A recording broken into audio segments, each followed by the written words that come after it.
The Houthis pose a very significant threat to global trade moving through the Suez Canal. What they've currently done with their attacks on shipping in the Red Sea, which is south of Israel, and is the way that you reach the Suez Canal to connect the Indian Ocean to the Mediterranean. They've essentially put global shipping back to the 1850s in some ways, where you had to go around South Africa to get from Asia to Europe. So they've had a very significant effect in terms of affecting global shipping. We remember when the Ever Given tanker turned sideways in the Suez Canal, and it caused enormous economic damage to both Asia and to Europe. So that's the threat that they pose. At the moment, the US is pulling together a escort mission with a variety of nations so that ships can feel and insurers can feel safer to use the Red Sea and the Suez Canal again.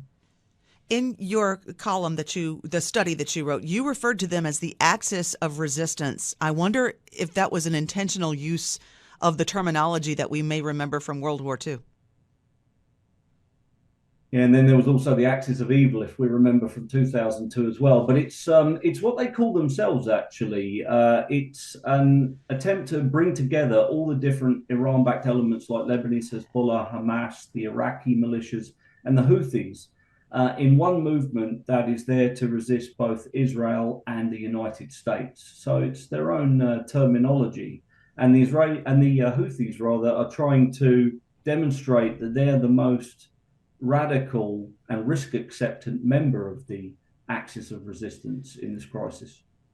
Now, we only have a couple of minutes here, and I don't want to get too deep into it, but I think it's important that we establish what the relationship is between the Houthis and Iran. Can you briefly explain that for our audience?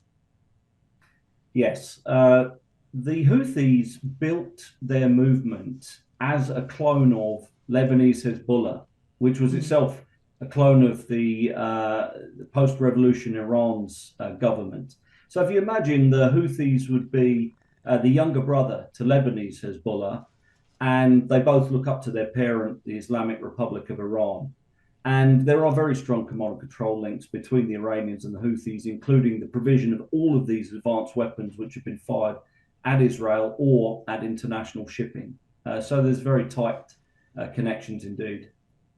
And in our last minute here, Michael, how does the U.S. then secure its own interests while keeping in mind the future of the Yemeni people? What sort of position does this put our U.S. military? The U.S. military is in a strange position because it's facing an opponent, the Houthis, who don't fear America.